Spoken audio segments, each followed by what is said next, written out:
Assalamualaikum warahmatullahi wabarakatuh.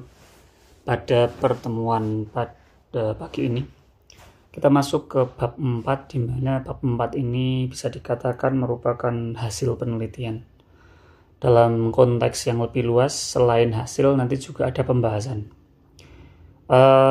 Secara garis besar, kita akan melanjutkan dari yang kemarin dikerjakan mulai dari bab 1, 2, dan 3, yang udah ada pada video sebelumnya. Kita akan coba untuk gali lebih dalam tentang bab 4, di mana bab 4 ini dalam konteks yang sedang kita kerjakan ini masuk ke pembahasan yang hampir menuju terakhir ya, tentang pembahasan itu sendiri. Jadi kalau kita berbicara tentang pembahasan hasil ya, ini kita berbicara secara sistematis dulu, mulai dari bab 1.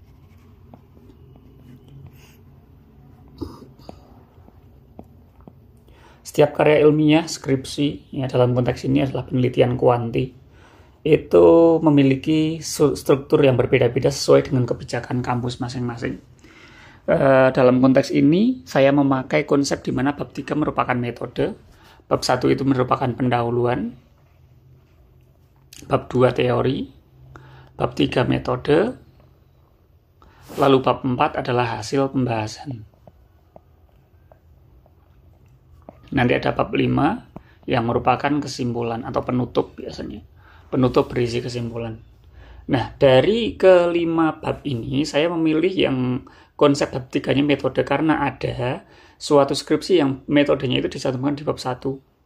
Lalu bab 2-nya itu nanti teori, bab 3 itu sudah hasil, bab 4 itu pembahasan. Ada yang kayak gitu. Tapi seperti apapun secara substansi semuanya sama ya. Semuanya sama dan kita pakai konsep yang ini. Bab pertama pendahuluan, teori, metode, hasil, lalu kesimpulan. Kita kesini dulu untuk memberikan gambaran sebetulnya hasil pembahasan itu arahnya kemana. Jadi kalau kita berbicara pendahuluan, inti utamanya, urgensinya dulu itu kan LBM-nya. Pengen membahas background-nya terlebih dahulu. Masalahnya itu latar belakangnya seperti apa. Latar belakang, lalu masalahnya itu sendiri, lalu tujuan. Ya. Pada dasarnya utamanya di sini, walaupun ada yang lain ya, ada mungkin penelitian terdahulu, manfaat dan lain sebagainya. Tapi pada intinya kalau kita berbicara pendahuluan, dia mencoba melihat background latar belakangnya terlebih dahulu, lalu masalah yang dia usulkan, diajukan itu apa. Dari masalah tersebut nanti di-statekan atau dinarasikan, pengen ngapain suatu penelitian itu. Lalu dari tujuan, misalnya tujuannya ada 2 di sini. Tujuannya ada 2 tujuan. Dari tujuan ini dicari teorinya. Jadi kalimat yang ada di tujuan, ya, kalimat yang ada di tujuan atau di rumusan kita katakannya, itu harus semuanya diteorikan. Mulai dari definisinya, jenis-jenisnya, dan seterusnya. Maka dari itu dulu kita pernah bahas, teori itu dia membahas semua definisi. Semua definisi, jenis, dan semua hal yang dibutuhkan untuk menjadi background, menjadi landasan dalam suatu tujuan penelitian itu nanti ukuran keberhasilannya dicapai setelah apa gitu. Makanya teori itu penting. Lalu yang kedua itu berkaitan dengan instrumen. Terlepas dari dia itu kuanti atau kuali. Kalaupun misalnya dia kuali, maka teori ini nanti juga membahas tentang teori pembuatan instrumen wawancara misalnya. Instrumen observasi itu nanti bikinnya seperti apa. Jadi ketika seseorang bikin pertanyaan wawancara, instrumen observasi atau mungkin pernyataan kuesioner itu semuanya harus ada teorinya. Jadi utamanya bab 2 membahas ini, teori, landasan teori gitu ya.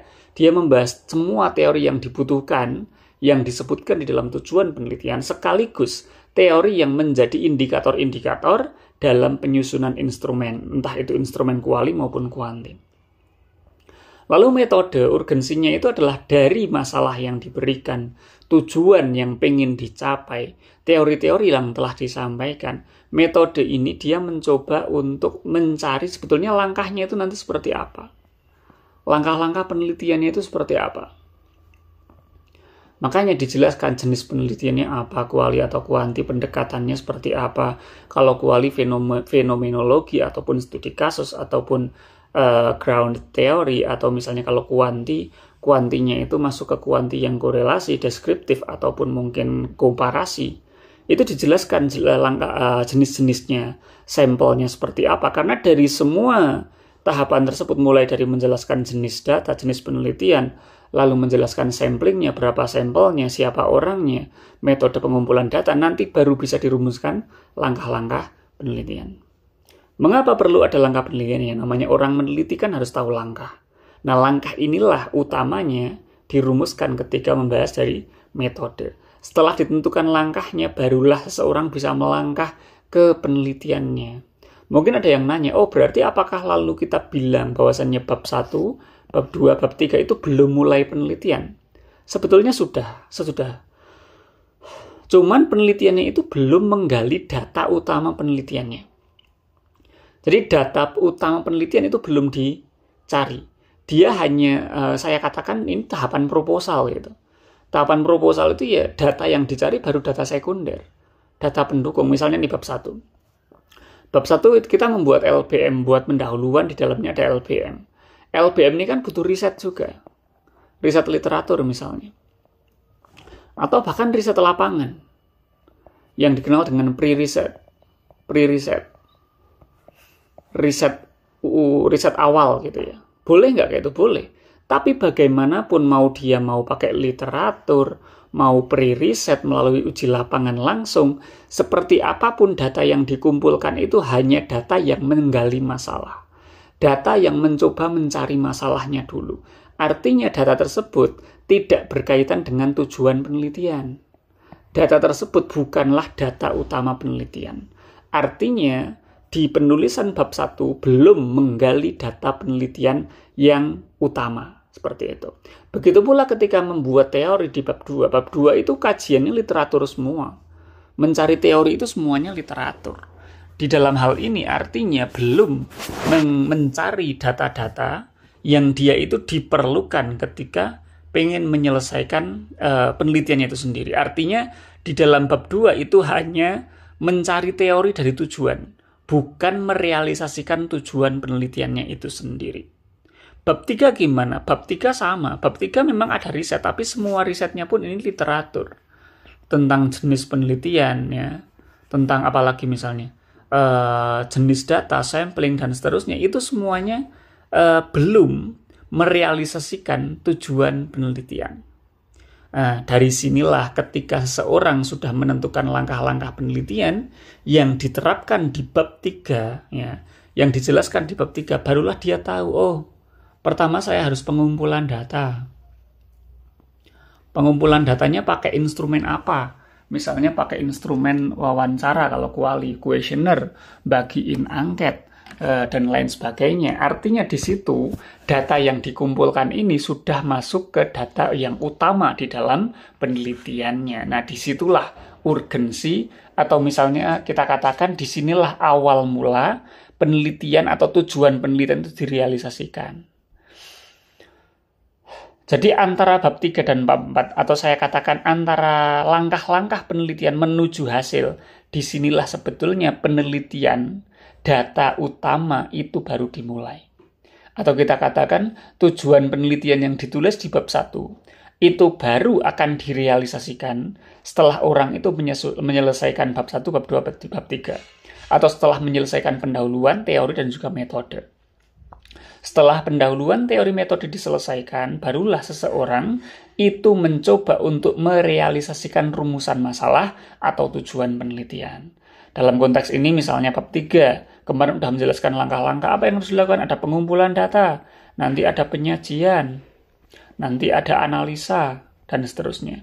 Nah, mulai dari pengumpulan, penyajian, analisa, ya, dengan menggunakan instrumennya dan seterusnya, itu semuanya nanti akan direkap di bab 4 dan bab 5. Jadi, kalau kita berbicara realisasi dari tujuan penelitian itu ada di mana? Ada di bab 4 dan bab 5.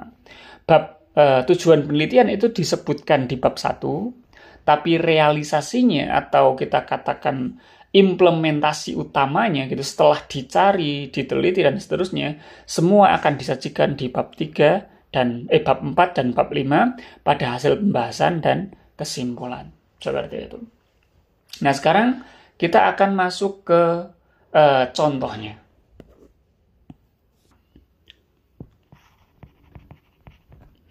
Kemarin pada contoh yang sebelum-sebelumnya kita membahas bahwasannya tujuan penelitiannya ada dua ya.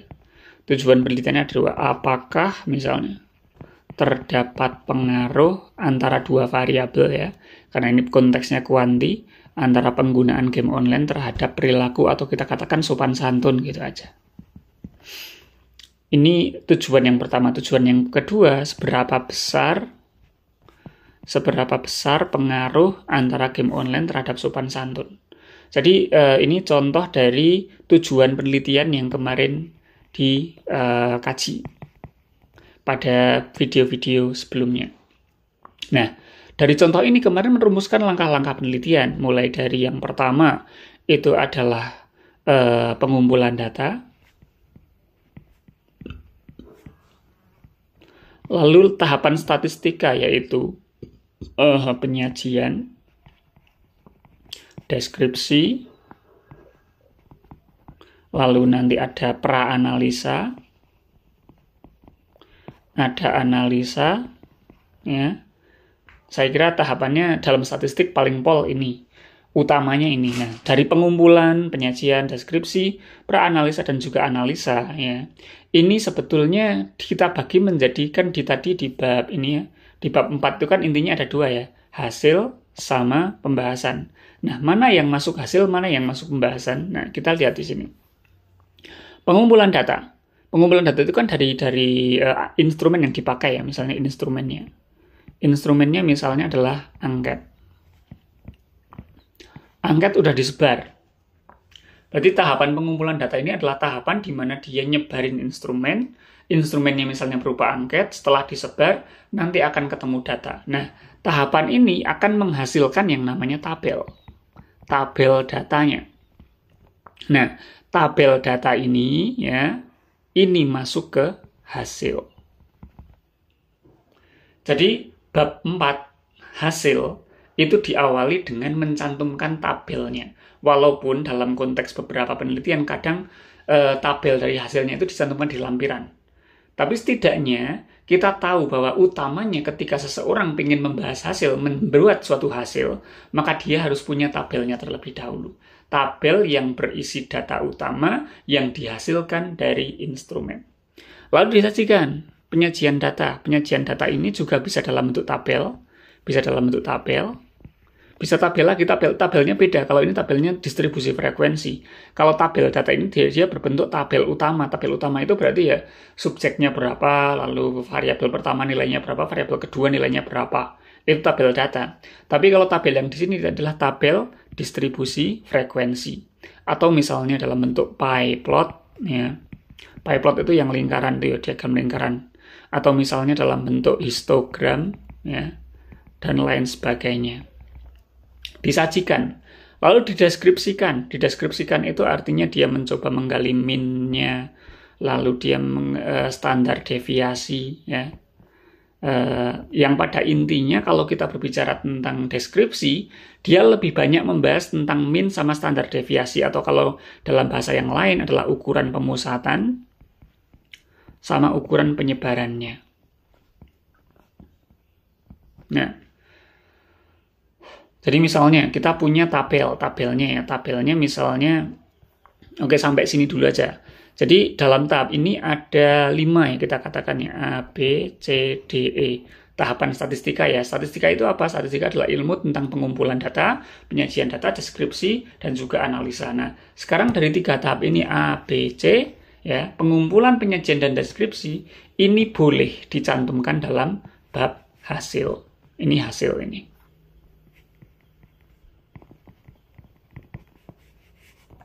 Hasil itu boleh mencakup ABC, pengumpulan, penyajian, dan juga deskripsi. Walaupun ada juga konsep hasil yang dia hanya membahas pengumpulan.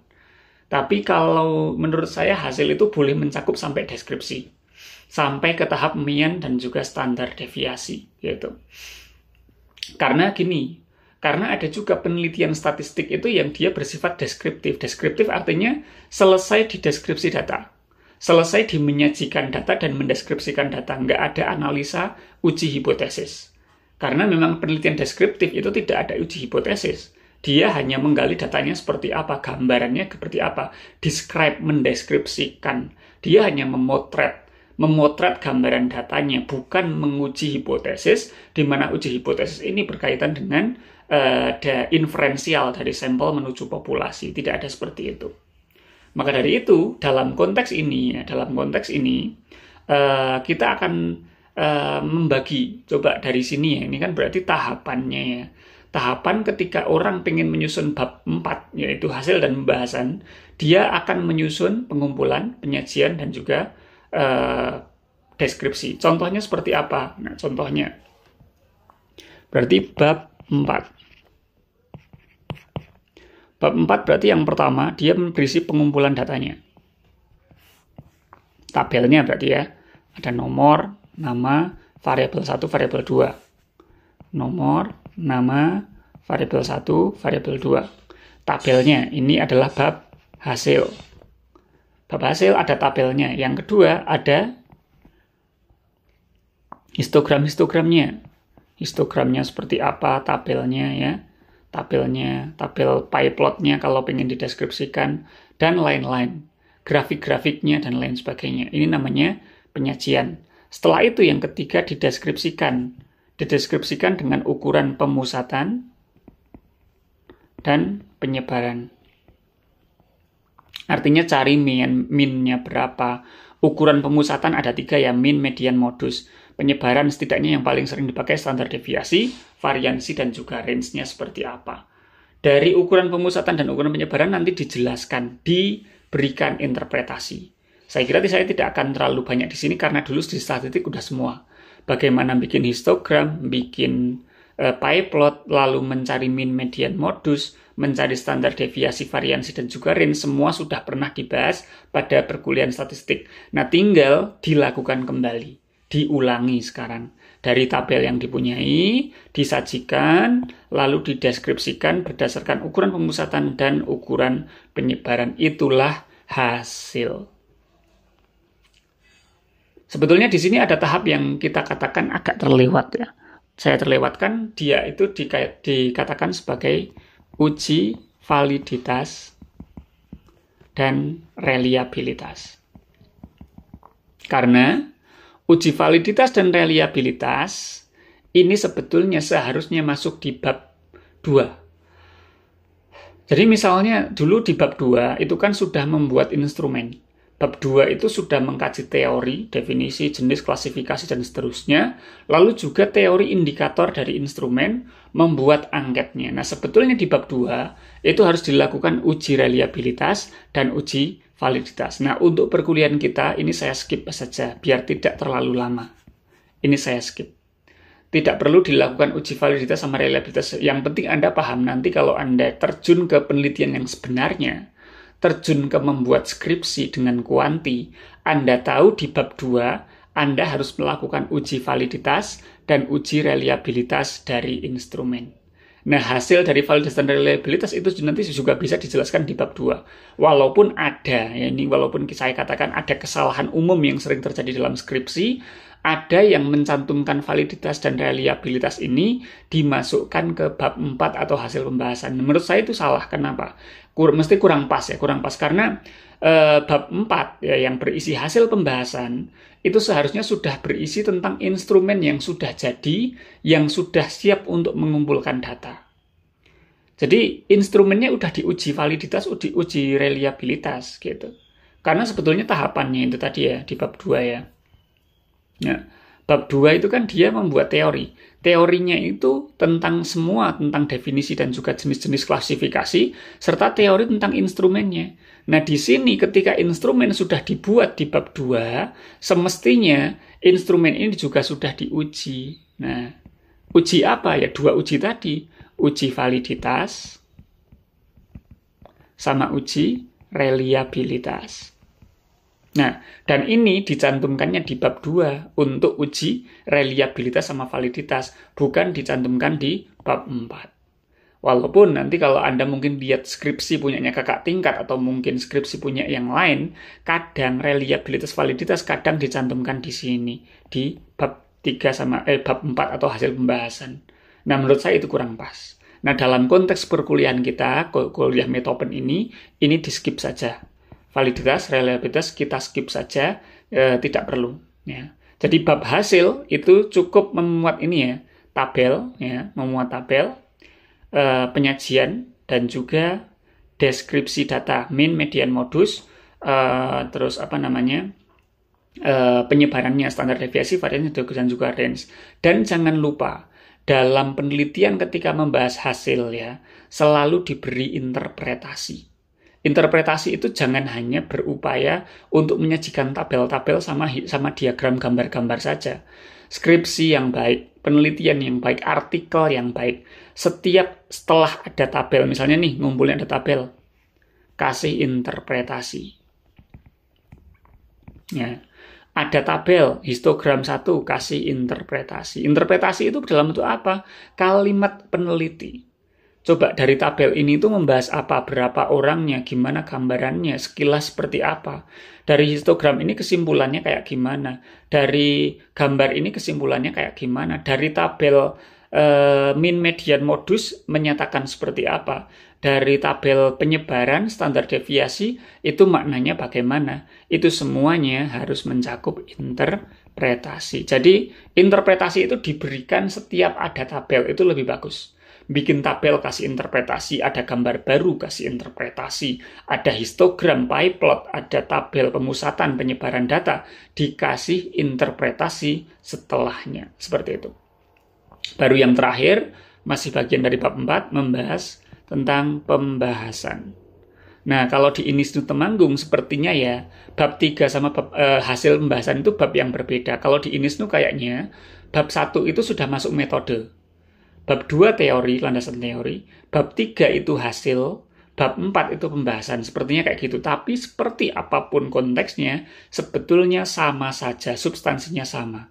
Nah, dalam konteks ini, bab 4 itu berisi hasil dan juga pembahasan. Tapi harus dibedakan. Hasil itu sendiri, pembahasan itu sendiri.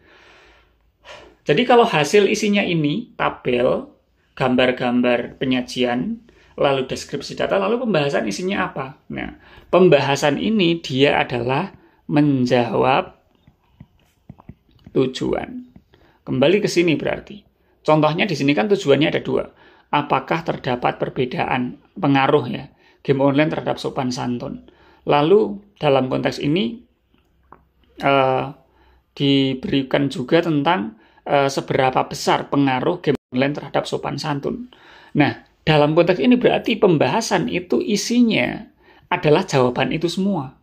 Apakah ada perbedaan? Nah, dijawab dengan uji regresi. Ya. Lalu seberapa besar? Nah, itu dengan interpretasi dari nilai-nilai dalam regresinya. Ya. Uji regresi linear itu nanti akan muncul yang namanya nilai nilai signifikan. Atau kalau dalam konteks yang lain namanya T-hitung gitu. Tapi yang paling penting pakai signifikan aja atau p-value kalau dalam statistik namanya. P-value nilai signya kalau kurang dari alfa maka dia signifikan. Kalau dia lebih besar dari alfa maka tidak signifikan. Artinya dia menolak atau menerima H0 gitu. Yang kemarin kita bahas. Nah, dalam konteks ini nanti dilakukan uji regresi. Lakukan uji regresi linear. Regresi linear dilakukan, lalu setelah dilakukan nanti silahkan disimpulkan. Disimpulkan kira-kira H0-nya kan kemarin apa? Tidak terdapat ya. Tidak terdapat pengaruh signifikan. Kalau H1-nya itu terdapat pengaruh signifikan. Nah, dalam konteks ini nanti apakah H0 ataupun H1 yang kita ambil, kan gitu, karena ini kan hipotesa. Nah, nanti lihat nilai signya dalam uji regresi. Uji regresi akan menghasilkan sig. Signya misalnya 0,001. Berarti kan dia kurang dari 0,05. Berarti artinya kesimpulannya apa? Tolak H0. Gitu. Tolak H0 artinya apa?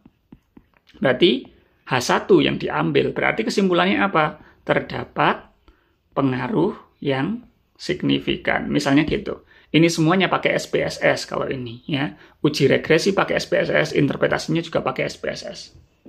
Nah, ketika seseorang sudah menerima H0 ataupun H1, berarti dia sudah menjawab pertujuan penelitian yang pertama. Di sini kan apakah terdapat pengaruh signifikan.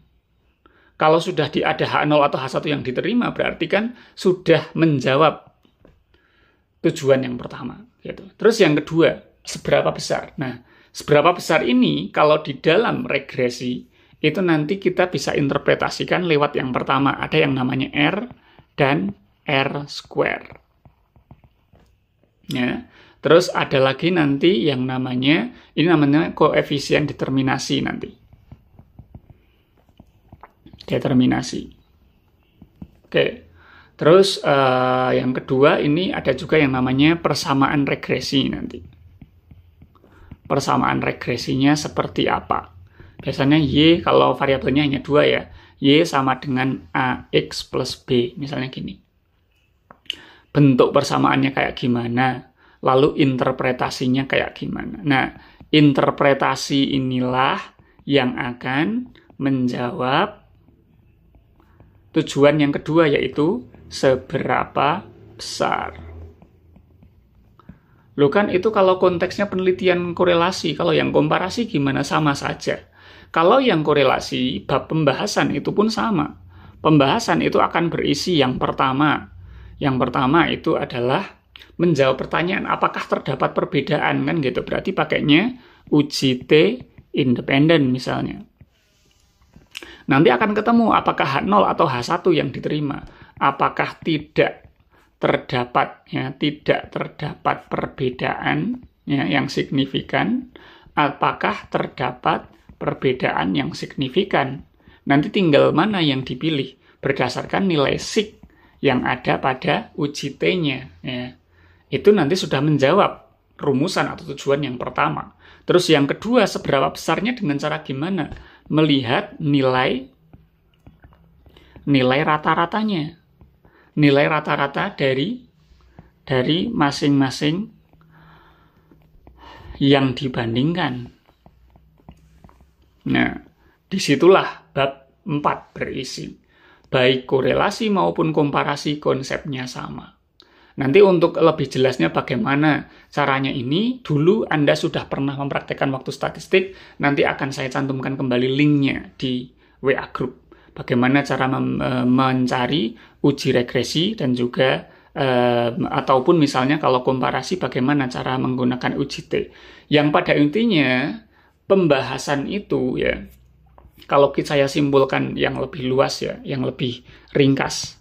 Hasil itu isinya adalah tabel pengumpulan data, lalu penyajian datanya, lalu deskripsi datanya. Inilah hasil. Lalu pembahasan. Pembahasan itu adalah jawaban dari tujuan penelitian, ya, jawaban dari tujuan penelitian. Yang kalau misalnya kalau kita katakan tujuan penelitiannya ada 2 ya, berarti itu yang dijawab dua-duanya. Dalam konteks contoh yang tadi berarti apakah terdapat berpengaruh gitu ya. Lalu yang kedua, seberapa besar? Seberapa besar pengaruhnya? Ini semuanya pertanyaan dan dijawab di bab pembahasan. Ya, dia merupakan jawaban dari tujuan penelitian. Tapi ada yang kurang di sini, maaf tadi kelewat. Pembahasan sebetulnya, karena ini kan yang ingin dijawab ini nih. Nah, dan kita tahu yang namanya uji parametrik, ya, uji parametrik, entah uji T, entah uji regresi, semuanya butuh prasyarat. Nah, makanya di pembahasan ini pula sebelum melakukan jawaban dari tujuan penelitian dilakukan prasyarat dulu. Nah, prasyaratnya silakan disesuaikan dengan yang kemarin Anda tulis. Kalau misalnya regresi, ya pakainya berarti normalitas. Nah, normalitasnya nilai residual ya. Normalitas residual, lalu ada linearitas, lalu yang ketiga adalah homoskedastisitas. Ini kalau untuk yang regresi. Kalau yang komparasi gimana? Minimal 2 ada normalitas masing-masing kelompok, lalu ada juga uji homogenitas antar kedua kelompok. Itu kalau untuk komparasi. Jadi secara garis besar ini hasil ya. Hasil itu berisi tabel, penyajian, deskripsi, pembahasan itu berisi prasyarat dan juga jawaban dari jawaban dari tujuan penelitian, yang mana ini semuanya masuk ke uji hipotesa ya. Jadi ada prasyarat dan ada uji hipotesa. Uji hipotesa itu akan menjawab tujuan yang pertama dan tujuan yang kedua. Jadi itulah bab 4 dalam metopen kuanti. Bab 4 dalam penelitian kuantitatif, setidaknya isinya itu. Dan tidak perlu ada uji validitas dan reliabilitas, karena dalam perkuliahan ini konteks ini kita skip. Atau kalau dalam skripsi yang sebenarnya sebetulnya validitas dan reliabilitas itu dikerjakannya bisa di bab 2, bukan di hasil atau pembahasan. Ini hasil, pembahasan, bab 4, isinya seperti itu. Ya, tinggal nanti setelah semuanya terjawab, jawaban dari pembahasan ini akan disimpulkan. Nah, kesimpulan ya, karena tujuannya ada 2, kesimpulannya pun harus memuat 2. Minimal 2 ini maksudnya jangan terlalu banyak juga, maksudnya gini. Tujuannya ada 2, apakah terdapat, lalu seberapa besar, maka kesimpulannya cukup 2 itu jangan ditambah-tambah, malah akan membuat bias nanti. Dan berarti apa? Berarti sebetulnya antara tujuan, pembahasan, dan juga kesimpulan itu sebetulnya dia senada atau seirama. Tujuannya 2, berarti pembahasannya pun ada 2 gitu. Di sini kan ada 2 ya. Pembahasannya jawaban dari 2 hal. Lah kan ada prasyarat. Prasyarat itu kan hanya mengantarkan, tapi intinya dalam pembahasan dia hanya membahas tentang apakah terdapat pengaruh sama seberapa besar. Artinya dia hanya menjawab tujuan. Pembahasan dia menjawab tujuan, lalu kesimpulan dia juga menyimpulkan dari pembahasan. Sehingga semuanya sama. Dari mulai tujuan, pembahasan, kesimpulan. Walaupun mungkin bab-babnya berbeda-beda, tapi intinya itu sama. Karena dalam konteks ini babnya kan beda ya, pembahasan. Babnya kan ada bab prasyarat, ada bab uji hipotesa, babnya kan beda. Tapi walaupun babnya berbeda, substansinya sama. Yaitu tujuan penelitiannya ada 2 poin, pembahasannya menjawab 2 poin, lalu kesimpulannya menyimpulkan 2 poin juga. Saya kira itu. Gambarannya seperti itu. Nanti untuk gambaran lebih lanjut, silakan sambil dikerjakan dulu. Dikumpulkan dari pengumpulan data, lakukan tadi ya. Lakukan dari tabel pengumpulan data, lakukan penyajian, deskripsi, jangan lupa diinterpretasikan, lalu lakukan uji hipotesa dan juga uji prasyarat, lalu diberikan interpretasinya juga. Lalu nanti dijawab pertanyaan dari tujuan penelitiannya. Apakah terdapat pengaruh, ada enggak? H0 atau H1 yang diterima. Lalu seberapa besar itu juga diberikan jawabannya. Oke, itu nanti setelah itu bab 4 selesai. Setelah itu disimpulkan dengan 2 kesimpulan. Sebagaimana tujuannya. Saya kira itu, terima kasih. Silakan dikerjakan. Assalamualaikum warahmatullahi wabarakatuh.